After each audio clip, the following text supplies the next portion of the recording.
村垣淡路守の憲兵史日記は、幕末に残っている異文化接触の非常に貴重な記録だということを先ほどお話ししました。しかしながら、異文化に対して自分の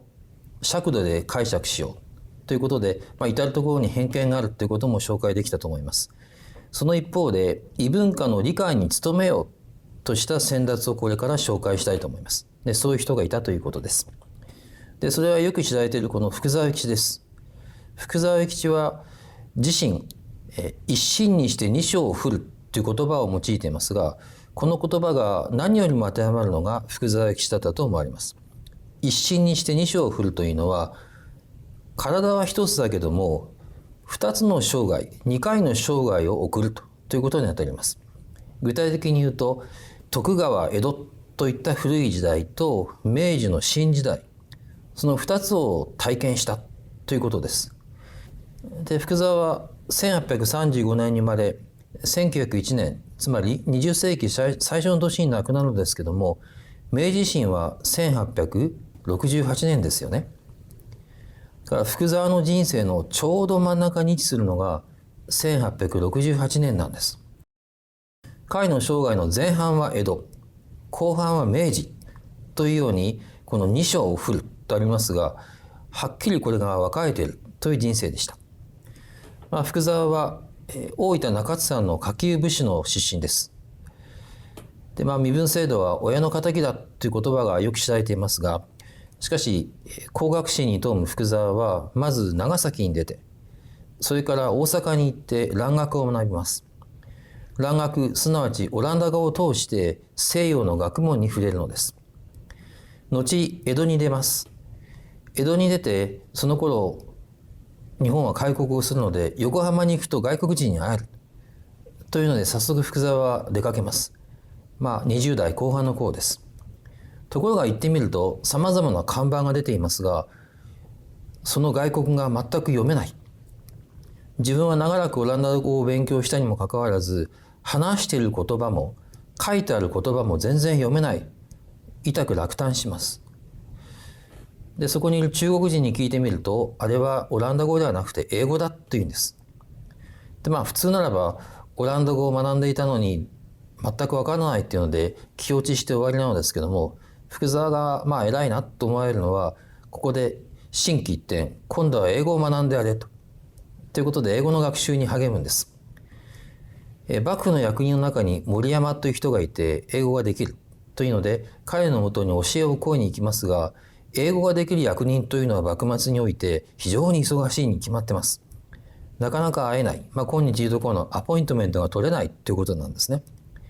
そこで仲間を募って何人かで英語を学び始めるということをします。すると、第二外国語で英語以外を学んだ経験があるならばお分かりと思いますけども、ゼロから始めると思われた英語でしたけども、そうじゃなかった。オランダ語の知識があるから、英語も同じ西洋の近代語です。思った以上に英語の学習が進み、今度は英語に熟達するという成果を売ることができました。で、その先ほど紹介した一心にして二章を振るというこの言葉、もし関心があるならば、文明論の概略、文明論の概略という福沢の著作があります。その助言にあるのがこの一心にして二章を振るという言葉です。で、福沢は明治以降の活躍でよく知られている人ですけども、ここでぜひ押さえておきたいのは、幕末江戸幕府が派遣した海外への施設6回のうち3回福沢は出かけていったということです。具体的にはそこに書きました1860年と62年と67年です。で、そういったものを元にして書いたのが西洋事情という非常によく売れた本ですし、また福沢自身が語った自伝があります。福王自伝。これは1899年ですから19世紀の作品ではあるものの、今日読んでみても全く古びたところではありません。まるで21世紀の文学を読むかのようです。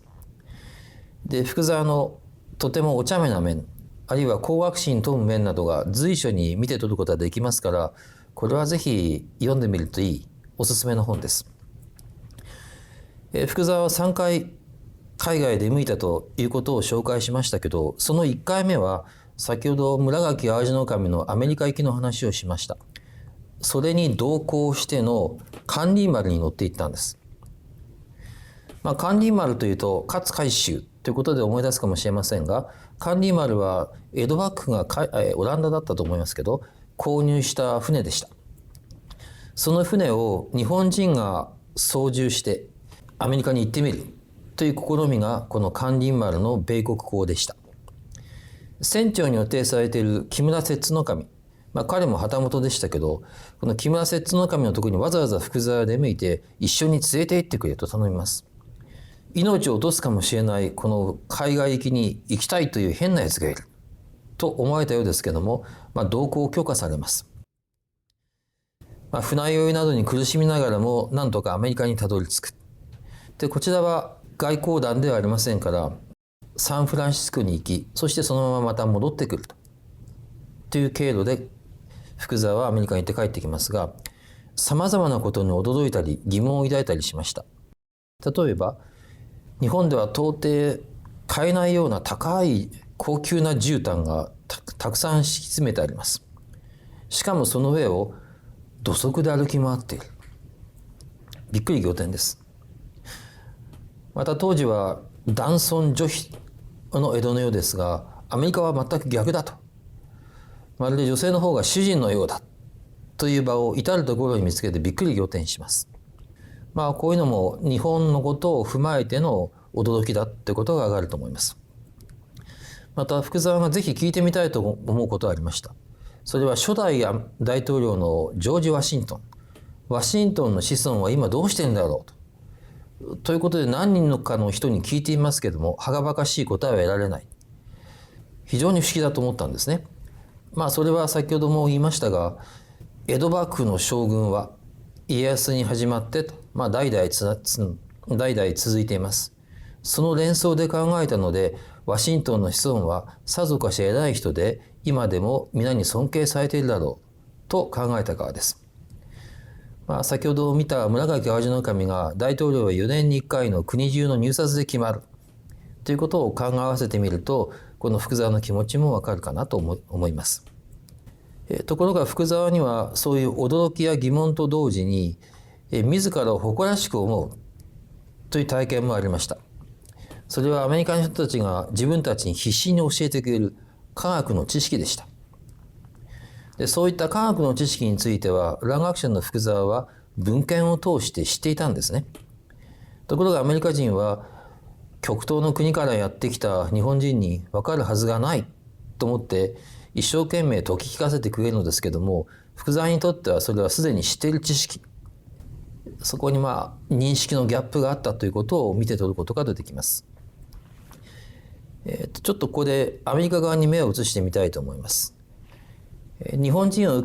に接したアメリカ側も実は驚いていたんですね。例えば日本人は馬などに乗れないだろうと思いつつ乗馬に誘ってみると、その管理マンの艦長だった木村摂津守が実にうまく馬を乗りこなす。それは江戸時代の武士で旗本であれば乗馬はお手の物です。なのでアメリカ人がその日本人が馬に乗ることを知っているというて不思議な顔をしていると。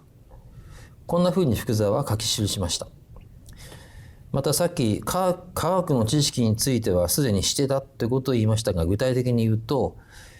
アメリカ人は福沢たちを工業のさまざまな製作所に案内します。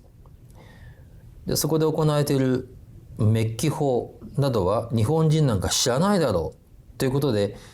自慢げに見せてくれるのですけども、福沢からするとこっちはちゃんと知っているということでした。これが福沢にとって最初の異文化体験でしたが、今度は2度目はヨーロッパへ行くんです。でヨーロッパに行くにあたって福沢はあらかじめ準備をします。それは彼はこのように書いてますね。事情探索の協賛。福王自伝からの一節ですが読んでみますね。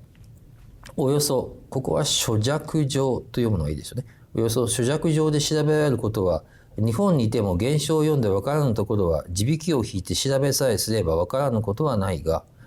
外国の人に一番分かりやすいことでほとんど地引きにも載せないというようなことがこちらでは一番難しい。辞書を引いて分かるようなことならばいいんだけども、辞書に載ってないようなことが一番難しい。で、それを知るために今回のヨーロッパ行きを使おうと福沢は決意をして出かけます。では具体的にこのほとんど字引きにも載せないようなこととはどういうことなのか。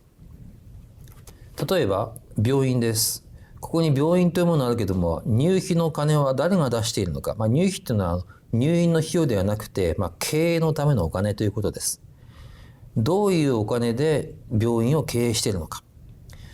バンクというものがある。銀行というものがあるけども、そのお金の支出入はどういう具合なのか。江戸時代、飛脚は存在しましたけど、まだ郵便法なんてものはありません。郵便法の存在を知ってどういうものなのか。また徴兵令。江戸時代武士が軍人です。でそれとは別に徴兵令というものはフランスにある。一体どんなものなのか。しかし徴兵令はイギリスにはないというけど、どうなんだ。もっと不思議に思ったのは選挙法でした。どういう法律のことを言うんだろうか。そして選ばれた人たちが政治を議論する議員というのはどういう役所なのか。こういったものをぜひ知りたいと思って福沢は出かけます。で、先ほど福沢のところで紹介した西洋事情というのは、ヨーロッパへ行くにあたって福沢があらかじめ用意しておいたこういったさまざまな疑問、そのさまざまな疑問を現地に行って理解した、その成果としてできたのが西洋事情という本だったのです。これ非常に面白いところまで引いてきました。党派には保守、これはイギリスですね。党派には保守党と自由党と徒党のようなものがあって、太平無事の天下に政治上の喧嘩をしているという。あの人とこの人とは敵だ。なんて言うて、同じテーブルで酒を飲んで飯を食っている。少しもわからない。政治上の敵同士が一緒に食事をしている、飲んでいる。一体どういうことなのか。これは福沢には分からなかったのは仕方なかろうと思います。21世紀の私たちには全く問題ないことですけども、江戸しか知らない福沢にこれは分からなかったのは仕方ないだろうと。で、以上で福沢のことをまとめてみたいと思います。福沢諭吉は異文化の2つの面に接したと言っていいかと思います。一つは、理化学とか機械学といったような書籍を調べれば理解できる。もちろんそこには外国が関わってくるので、外国ができなきゃいけないということも多々あるのですけども、辞書などを使いながら本を読めばわかるもの。これは簡単というふうに福沢は考えます。その一方、社会上、政治上、経済上、こういったことについては一向にわからない。わからないから現地の人に聞いてみるんです。ところがあちらの方はただ笑っていると。自分たちにとって当たり前のことを聞かれても答えようがないという反応だったようです。しかし福沢は先ほども見たように自分なりに理解しようとしてその成果を西洋事情というもので活字にし、日本の国民に知らせようとしたのでした。で、最後にこの異文化接触からもう少し発展させてお話をしたいと思います。明治の日本というのはうっかりすると西洋列強の植民地にされてしまうという危険がありました。そこで一刻も早く国を強い国にしなければいけない。豊かな国にしなければいけない。それがいわゆる喫緊の課題でした。そのために例えば軍隊を導入する。あるいはさまざまな政治上の制度を西洋を手本にして導入する。と同時に西洋の学問を学ぶ必要がありました。この西洋の学問のことを当時の言葉で言うならば洋学と呼んだのです。ではその洋学はどういうパターンを通して日本に導入されたのかということを最後に見てみたいと思います。これについては、明治の文豪として知られている森鴎外の講演の中に非常に分かりやすい一節がありますからそれを紹介したいと思います。ちなみに今年は森鴎外が亡くなって100年という年にあたりますから、その100年の年に鴎外を紹介して終えたいと考えます。洋楽を伝うには、あるいは用語を収めてその書を読み、ないし間接に翻訳書についてこれを読み、あるいは外国教師を併してその講説を聞き、あるいは良好を留学する。鴎外はこのように3つのパターンを洋楽の需要のパターンとしてまとめているのですけども、これを少し簡単に直してみたいと思います。一つ目の類型は、用語を収めてその書を読み、つまり外国語で書かれた本やその本の翻訳書を通して西洋の学問を学ぶ。二つ目、外国教師を併してその講説を聞き、いわゆるお雇い外国人です。お雇い外国人の授業を通して学ぶ。ちなみに明治の初め、帝国大学の教師のほとんどはお雇い外国人でした。お雇い外国人が外国語を通して日本の学生に教えたんですね。ですから明治の人の方が今日の私たちよりも外国語の能力があったということは納得できるかと思います。つまり外国の語の授業じゃなくて、例えば土木とか化学の授業も外国語で行われていたということです。そして3つ目です。洋行留学する。これはそのままですね。外国に行ってみたり、あるいはそこに行って学ぶ。そういう体験を通して洋楽を受容するということでした。で、洋楽の需要というのは、今日の授業のまとめということになろうと思いますけども、明治の時代における学問分野における異文化体験だった。このように言っていいかと思います。日本文化を知るということは、日本文化を学ぶことが一番かもしれませんが、時には距離を置いて、異文化から眺めてみるということが大切です。で、そういう実例を21世紀の今日ではなく、150年ほど前の江戸の末期から明治の初めを例にとってお話ししてみました。